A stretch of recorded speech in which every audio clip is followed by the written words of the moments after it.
Hello and happy Monday to everyone. Our second Monday of the month. I was sitting there trying to figure out, okay, what we're going to talk about today. And I was watching a training and and even in my personal development, it was really standing out. So I thought I was going to share that. But first, if you did not see, we have decided on Scottsdale, Arizona for Summit. So if you are available to come, or even if you're local and just want to come on one day or part of it, let me know, reach out. We do have limited spots for beds. We have more spots if you don't mind a blow up. It's a huge house. It's like 6,000 square feet. But other than that, we're going to do like pool time and hang out. We have a couple other ideas planned. We are going to have pictures for team pictures. So even if you can't make it the whole time and you are local, we're going to do pictures. I'm still confirming on either Friday night or Saturday night. And it's going to be one of those, and it will be in the evening because my sister said she doesn't do sunrise. So that's not happening. My sister is a photographer and she does amazing pictures. So I'm really excited for that. But I'm going to go ahead and get started. And so today I wanted to kind of talk about the CEO mindset versus the employee mindset. And I think a lot of times when we are working our business, we are so used to being that employee mindset and all of the things, whether it is a teacher or whether you're working like even as a vet or anything like that. You have that employee mindset because of the fact that you have to show up when somebody tells you to do it. They tell you the tasks you need to do and you do it, which is completely different than when you take ownership of your business and you are the CEO. And so it's kind of, I feel like a lot of times we get into the habit of being that employee and we get frustrated when maybe our business isn't growing the way we want it to be, or maybe we are not reaching those goals that we arbitrarily set. And we are like, this isn't fair. I don't understand what's going on. And we have to remember, like, am I being the CEO or am I treating it like a hobby? Am I being a CEO or am I treating it like it's a minimum wage job?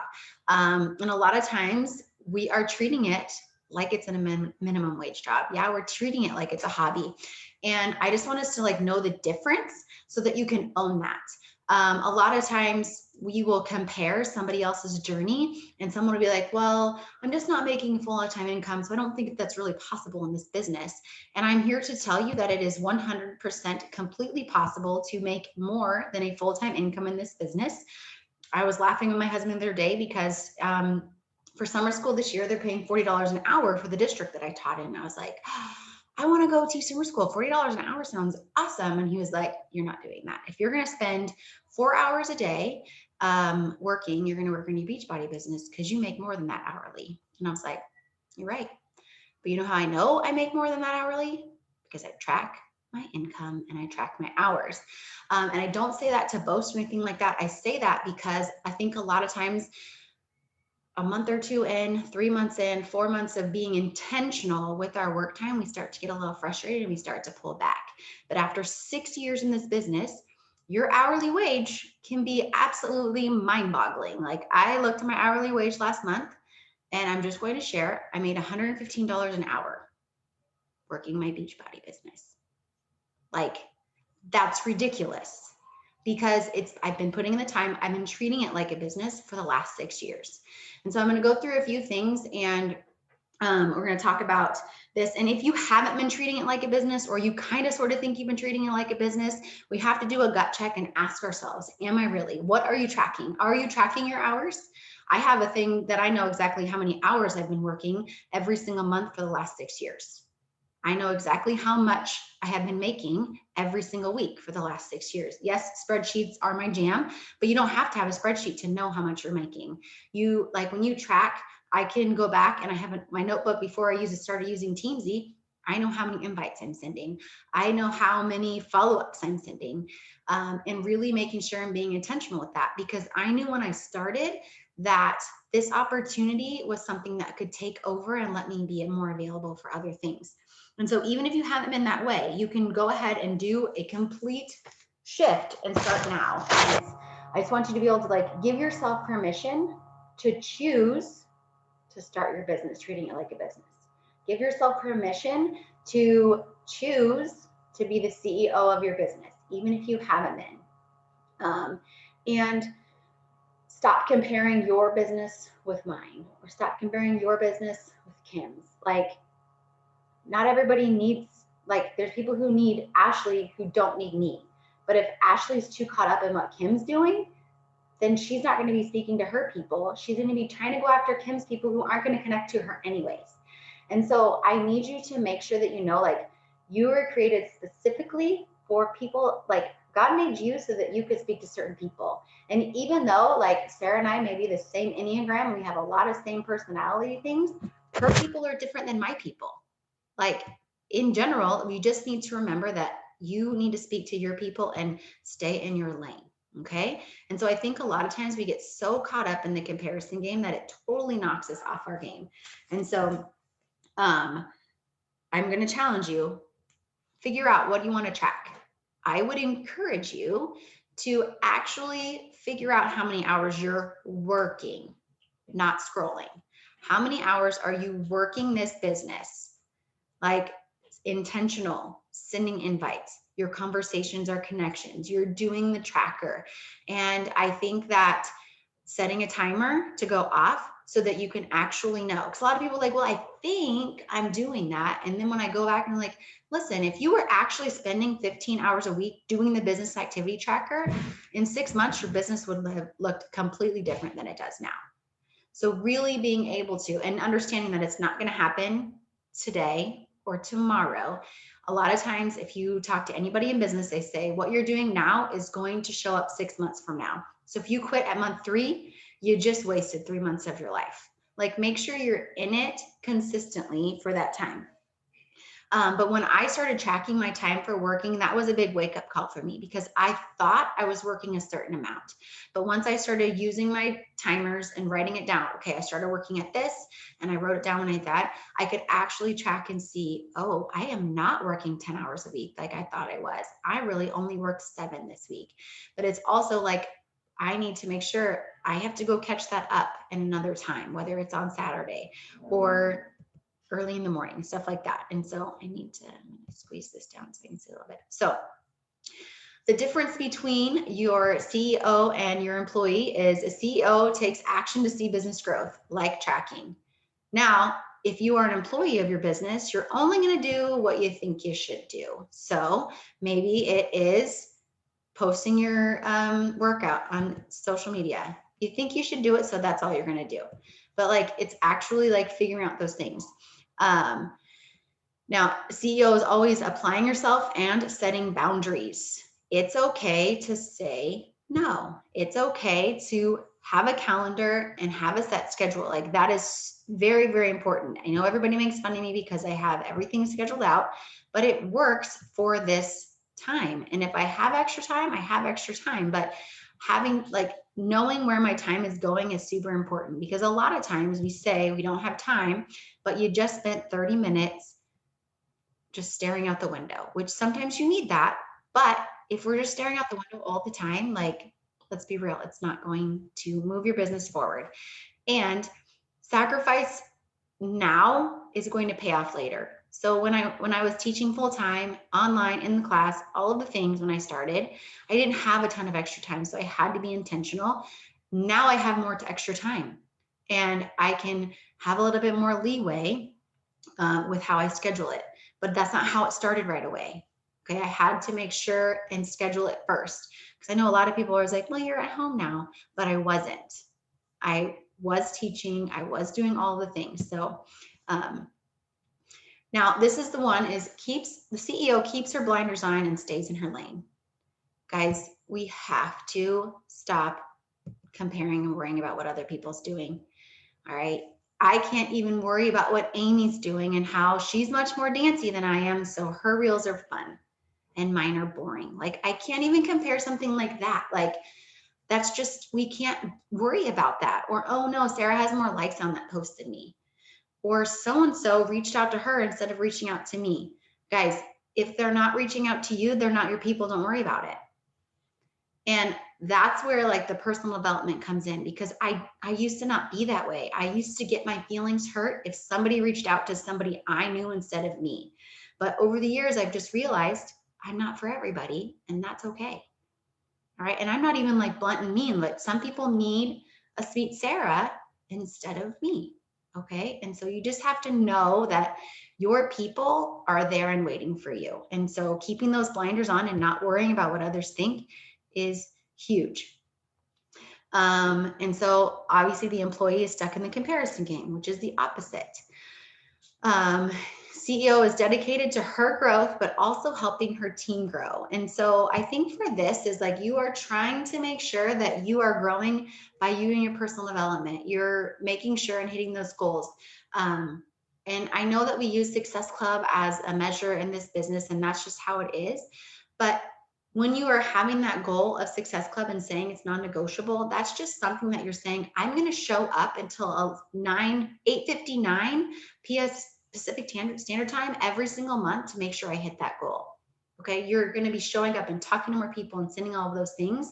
And that's why, like, I think has continued to move my business forward, is because, I mean, it's been the last day of the month. I'm going to still fight like it's the first day of the month, because I need to hit that goal just mentally. Because as the CEO of my business, I have decided that getting those free leads is worth the sacrifice. I have to make it happen.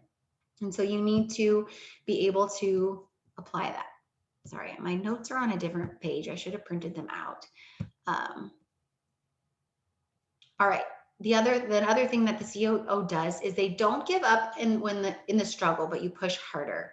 Now, an employee would be like, I'm just going to step back. Guys, we are going to be faced with so much. You have to keep pushing through, even in the hard. I know there are days where we don't want to show up. I get that. And I'm going to kind of share a few things of like, on the days that you don't want to show up, here are some things that you can still do to move your business forward, even when your mood is not in it.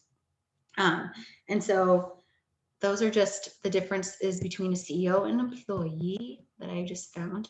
All right. So our mistakes that we make a lot of times in our business is the inconsistency. And I keep saying this over and over again, and I feel like it just needs to be said. Like, and I'm really loving posting every single day. That's been my every day in May. Now, I posted twice yesterday, so I did not post today because of my pattern and all the things. So will have 30 posts in May. Okay, it's going to happen. I'm talking myself and saying it's okay.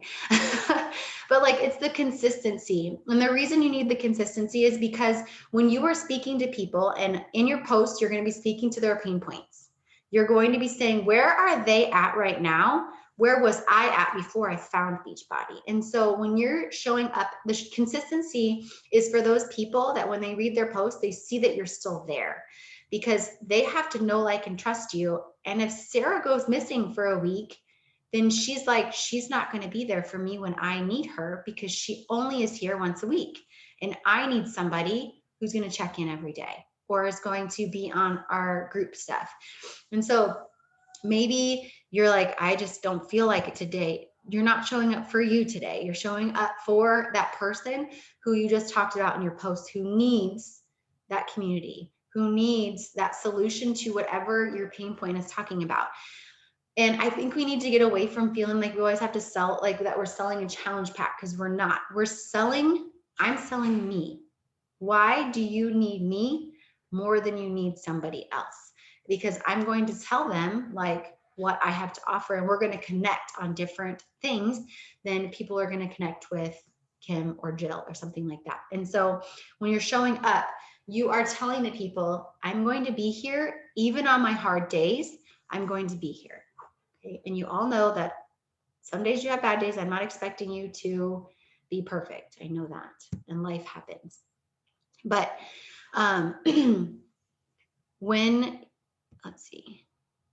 so when you don't feel like it, some ways that you can do, the ways you can help, and you're like, I'm just not feeling like I can be like super like peppy today. Share a word from your personal development. Share something that stuck out to you, because you're still doing that every day, right? Because that's a non-negotiable in your life, where you're going to spend your time doing that. You can share something positive that is going on in your group. You can share somebody's win. Ask in your group or even on the team page, what's a win that's going on today? And then share those things.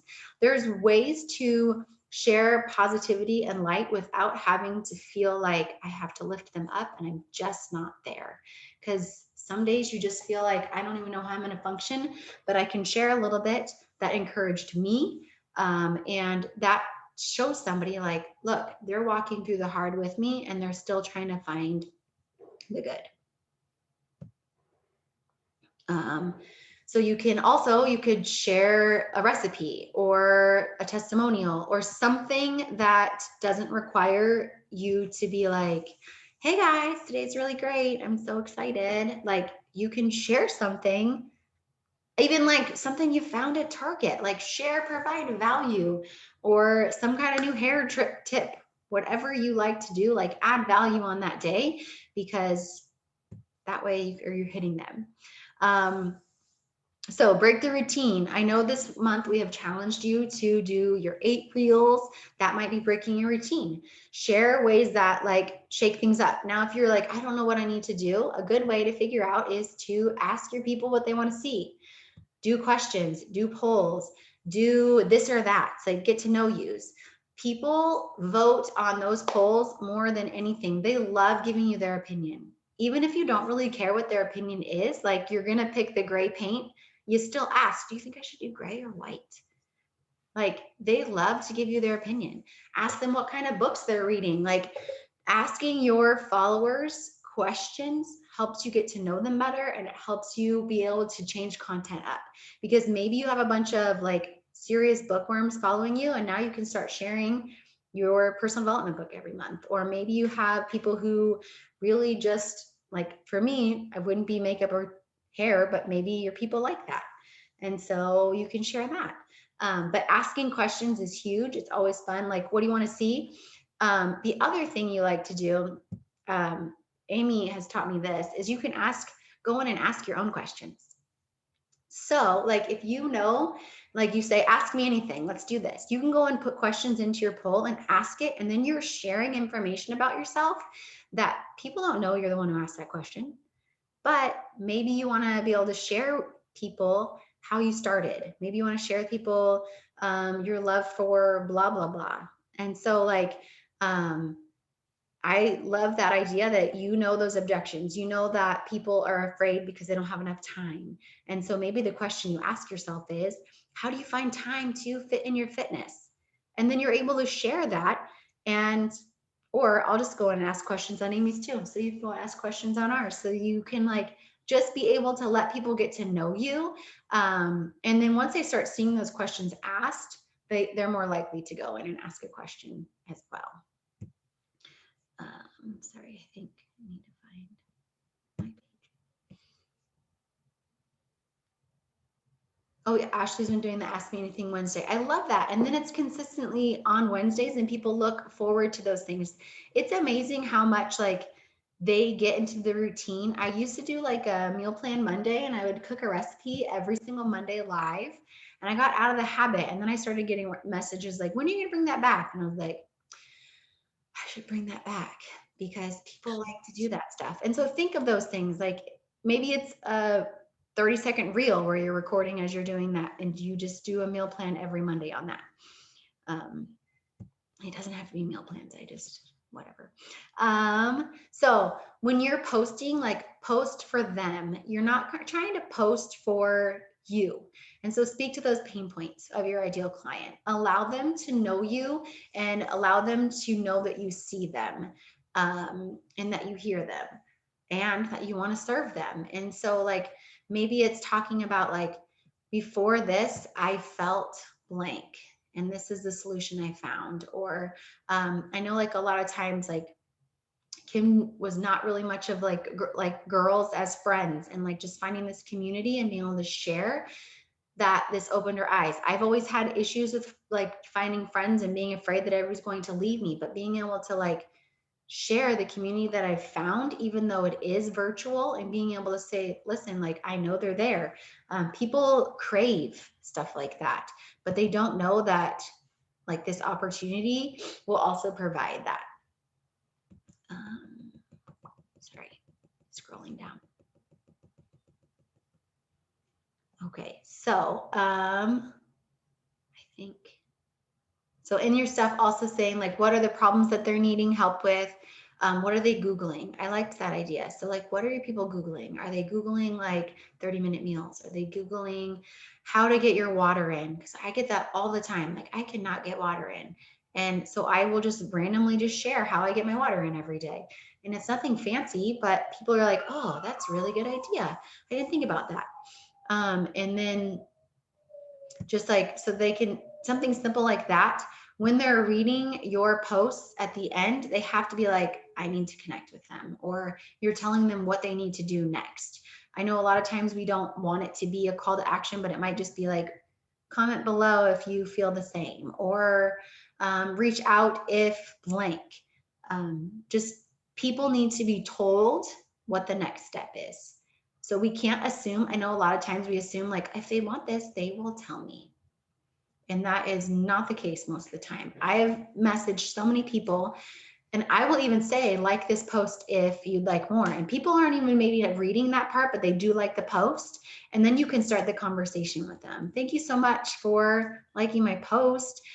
Were you interested in more information or were you just giving me some love? And that way I'm giving them an out for one, because that way it's not like confrontational, but it's also, they might have said, well, I was supporting you, but I've also been needing blank. It's asking the questions and it's really getting to know them. So, all right. I think I'm almost done. I'm sorry. I'm racing. When speaking to people, remember that less is more. Don't word vomit. I used to vomit on everybody.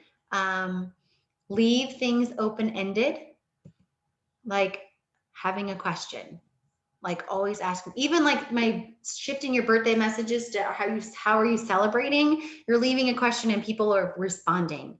And if they respond, you've just opened your door to say, I mean, all the time, oh, I'm just going to dinner with my boyfriend. Oh, where are you going to dinner?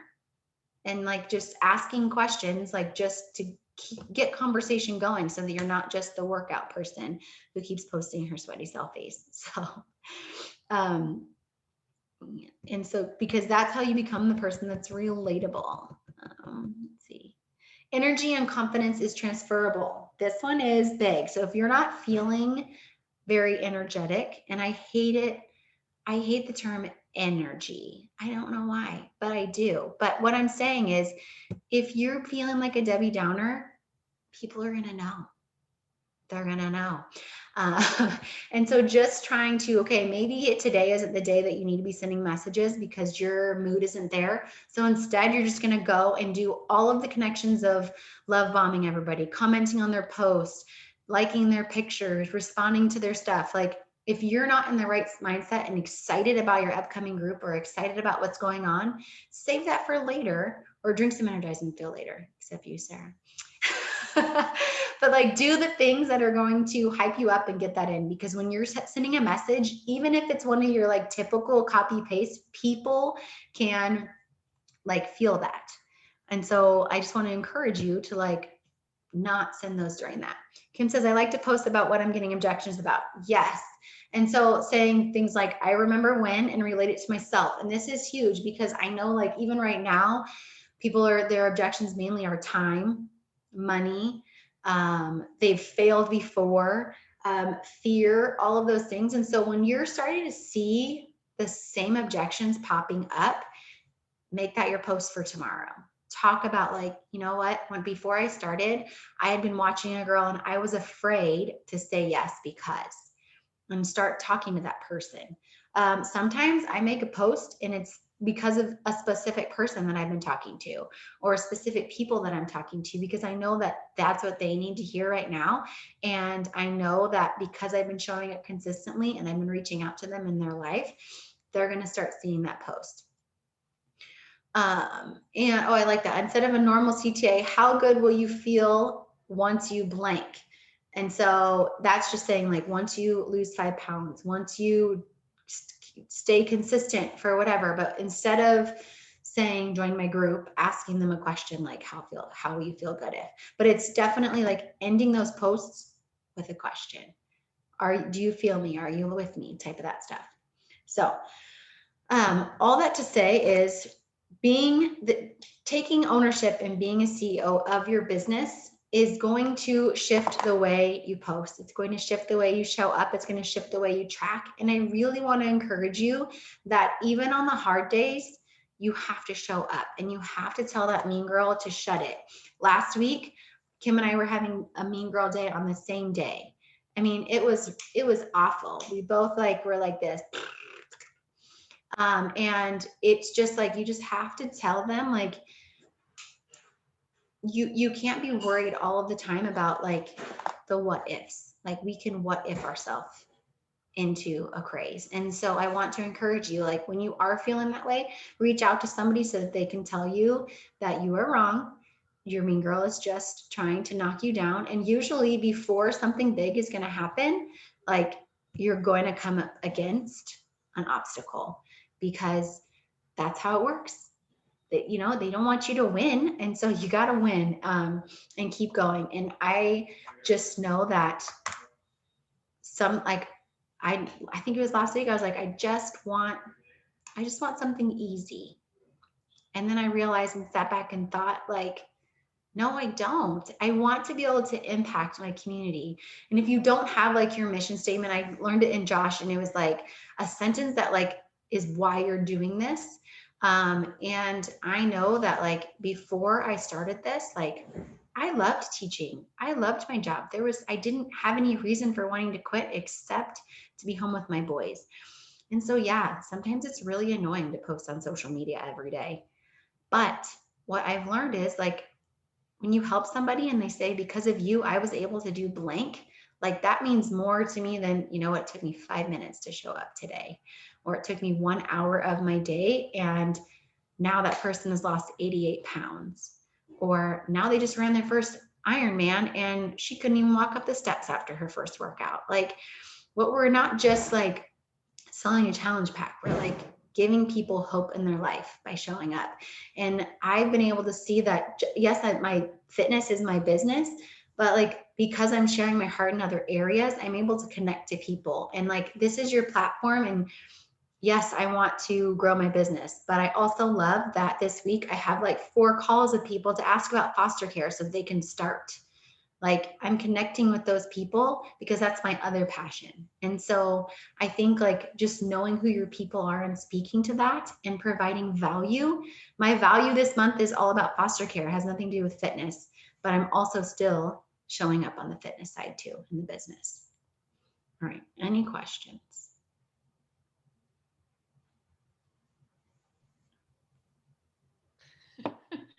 What I know at the beginning, you said you were working 15 hours a week. I assume are you more than that now because you have more people under you, or are you less or the same?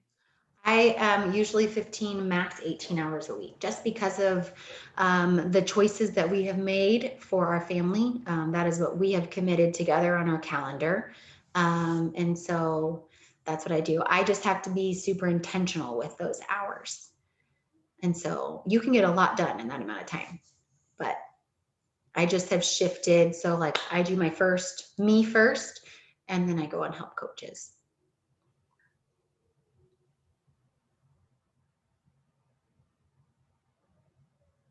Any other questions?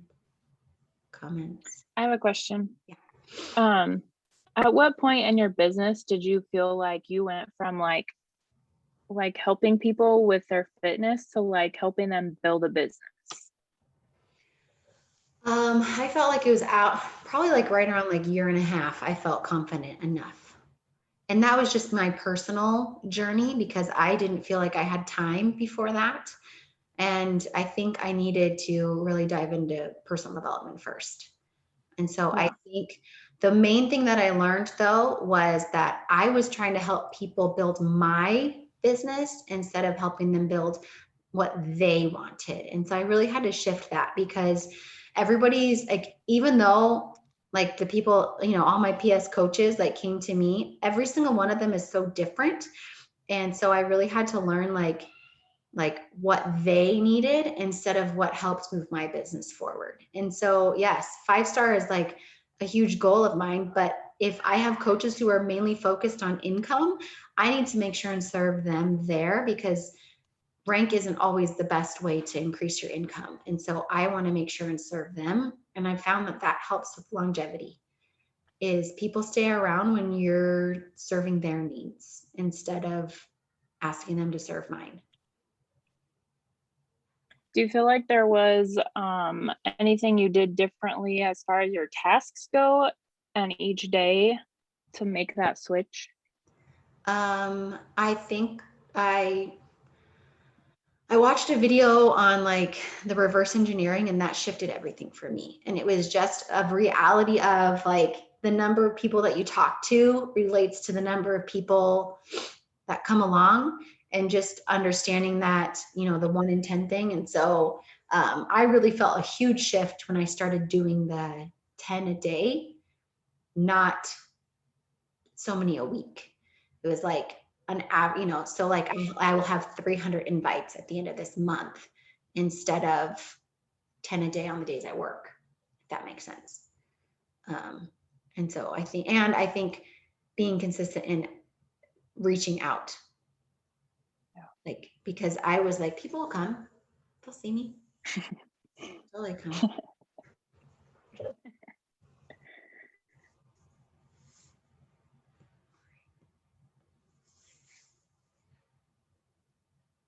And guys, I'm still learning as we go. Like I still am and shifting, but I really like this year I have felt, I think we're finishing up my full year of really feeling like very confident. And I know it's because I finally committed to tracking my tracker.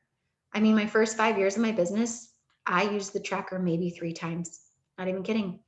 Did I always invite? Yes, I always invited. But it's like the tracker is made me more like consistent in realizing, ooh, I have not been following up like I did, or I have not been connecting. And so I think last year, I think in like June, I decided to switch over to the 10 invites a day and really tracking everything. And it's been so much better.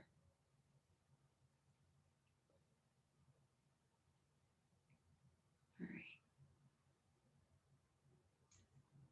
I'm a teacher, I can wait. Awkward pauses are my thing. You're better than me. I'm like 2 seconds. Okay, you lost your chance. No, I am all about awkward pauses. Can I ask how long everyone's been coaching? I assume I'm the newbie, but I just was curious. I think you are the newest on this call, yeah. But I think also some people have been coaching for a while and some have been coaching. If that makes sense. Yeah, I have been coaching officially for 3 years, but I would say I've been actively treating my business like a business for 2. And that's a big difference, because you can be a hobby coach. We have lots of those, but I think when you treat it like a business, and I mean, Sarah, you help run a business, so you know, like if your employees don't show up, it's bad. So like tracking your time, doing the things, showing up even when you didn't get any sleep, all of those things are super important to growing like your business. And like even like Jill, she says 3 years, but her and I had the conversation recently that she just started treating her business like a business in the last few months. 3 months. Yes, start date and sign up date are different. I like that, Ashley. All right, I'm gonna